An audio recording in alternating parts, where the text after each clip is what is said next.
The chandeliers of the Grand Pearl Hall shimmered like frozen stars above my sister Elena's wedding. Crystal glasses clinked, silk gowns brushed across marble floors, and laughter rose in soft practiced waves. Everything looked expensive. Everything looked perfect.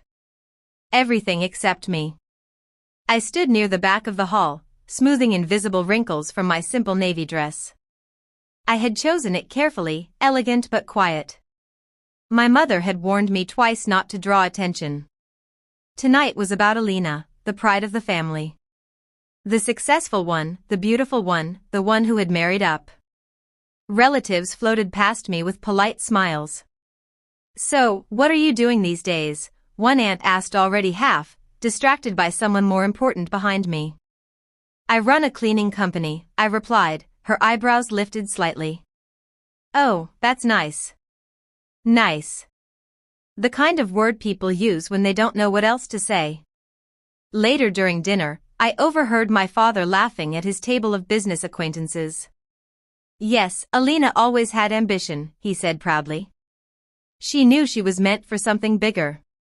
Someone asked about me. My father waved his hand dismissively, not even glancing in my direction. "She just cleans houses. Keeps herself busy." The table chuckled politely. "Just cleans houses." The words sank into my chest like cold stones. They didn't know about the 4 a.m. mornings when I scrubbed floors beside the women I hired because I couldn't yet afford supervisors. They didn't know about the nights I studied contracts and tax laws from free online courses. They didn't know that Sapphire Domestic Services wasn't just cleaning houses. It managed luxury villas, corporate offices, and high-rise apartments across the city. They only knew what sounded small. Across the hall, Elena looked breathtaking in ivory silk, her smile effortless, her posture flawless. She caught my eye and waved lightly. I waved back. I loved my sister. None of this was her fault. But love doesn't cancel comparison. My mother stood to make a toast, tapping her glass. "We are so proud of our daughter Elena," she announced warmly. "She has always reached high and chosen wisely." Applause filled the room. "And of course," she added almost as an afterthought, "we are grateful for our other daughter, too. She works hard. She just cleans houses, but work is work." Laughter rippled again. Hate flooded my face, but I forced a smile. Work is work. Yes, it is. But dignity is dignity, too. And as the music swelled and the bride and groom rose for their first dance, I made a silent promise to myself: one day they would say my name without shrinking it. One day no one would dare put the word just in front of what I built. The music inside the hall grew louder as the night deepened. Drums, laughter, and the sharp clink of glasses rising in celebration. I slipped out onto the balcony, needing air. The cool breeze brushed against my heated skin, carrying away the sting of my mother's words. "She just cleans houses." I stared down at the city lights below. Every glowing window reminded me of the spaces I had scrubbed, polished, and managed. Places people admired without ever thinking about who made them shine. "You shouldn't let them talk about you like that." The voice startled me. I turned slowly. Hassan stood a few steps away, jacket unbuttoned, tie loosened slightly, as if even he needed a break from perfection. Up close, he looked less like the confident groom everyone admired, and more like a man thinking too much. "You're supposed to be inside," I said carefully. "It's your wedding," he gave a faint smile. "I know." Silence stretched between us, heavy but not uncomfortable. "I didn't realize," he continued, "that your family downplays you." I let out a soft laugh. "They don't downplay me. They define me." "And incorrectly," he said firmly.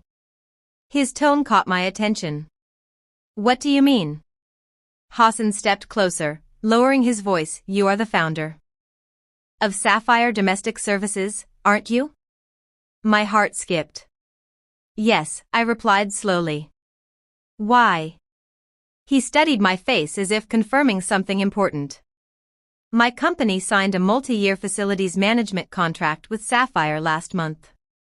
For a moment, I thought I misheard him. Your company, Hassan Nadim Developments, he clarified gently. We own 3 commercial towers downtown, 2 hotels, and several residential projects. Sapphire handles maintenance and cleaning operations. The city lights blurred for a second. You're telling me, I said carefully, that my company services your properties? Yes. And you knew I was the owner, he nodded. I always research the leadership behind companies I partner with. He explained. When I saw your name, I was impressed. Impressed. No one at that wedding had used that word about me. My parents don't know, I murmured. I assumed they did. I shook my head. He exhaled slowly. That explains a lot. We stood in silence again, but this time it felt charged. Dangerous. You're marrying my sister. I reminded him, needing to anchor the moment. Yes, he said quietly. There was something unfinished in his voice, something neither of us dared explore. I built my business from nothing, I said finally. Not to prove anything to them, just to survive. And you built something powerful, he replied. Inside, the crowd cheered as Alina tossed her bouquet. Outside, under the night sky, the groom looked at me not like I was just anything. For the first time that evening, I didn't feel small. I felt seen. The morning after the wedding felt heavier than the night before. The celebration continued with a formal brunch, polished tables, soft violin music, and carefully arranged smiles.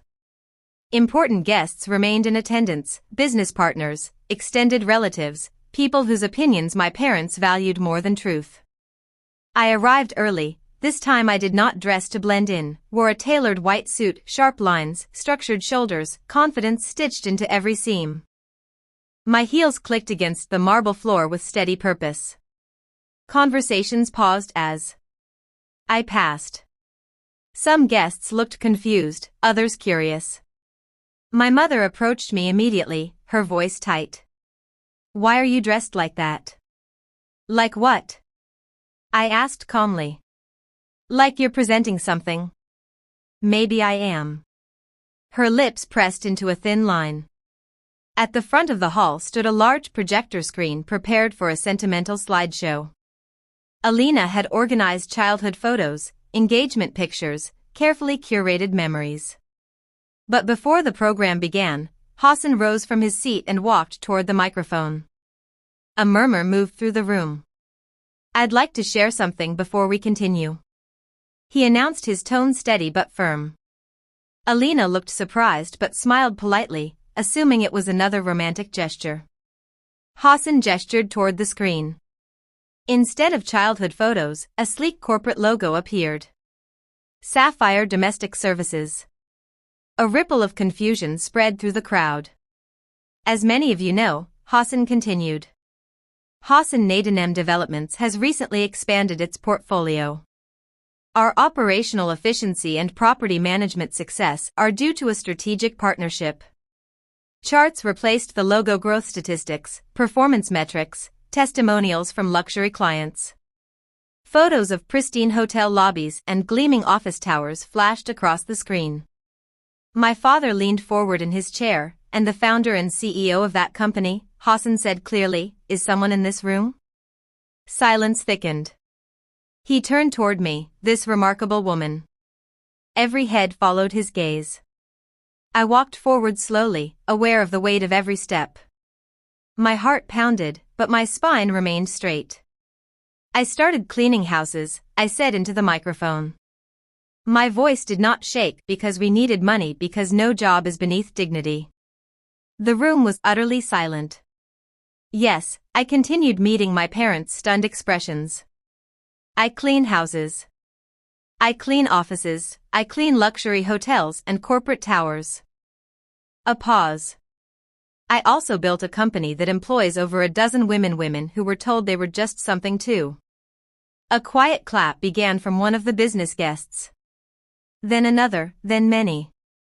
Applause filled the hall, not polite this time, but genuine. My mother's eyes glistened, though I couldn't tell if it was pride or shame. My father sat frozen. Elena's smile had faded into something complicated: shock, confusion, maybe even betrayal. But this wasn't revenge through cruelty. This was revelation. And for the first time in my life, I wasn't standing in anyone's shadow. I was standing in my own light. The applause didn't fade quickly. It lingered in the air, thick and undeniable. Not forced, not polite, real. I stepped back from the microphone, but something had already shifted in the room. The same relatives who had laughed the night before now looked at me differently, curious, impressed, calculating. Businessmen whispered to one another.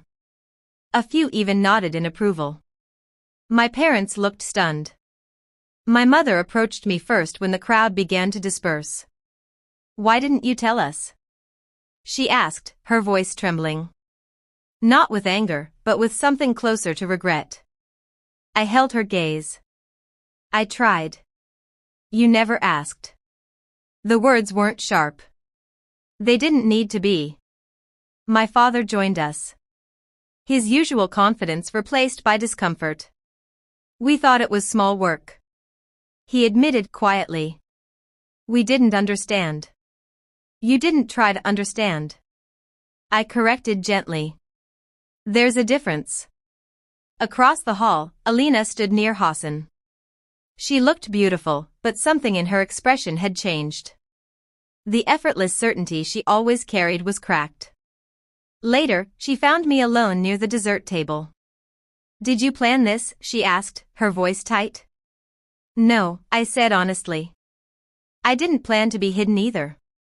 Her eyes flickered with emotion. "You could have told me. I thought you knew." Silence stretched between us, heavy with years of comparison neither of us created, but both of us lived under. "This was my day," she whispered. "I never wanted to take that from you," I replied softly.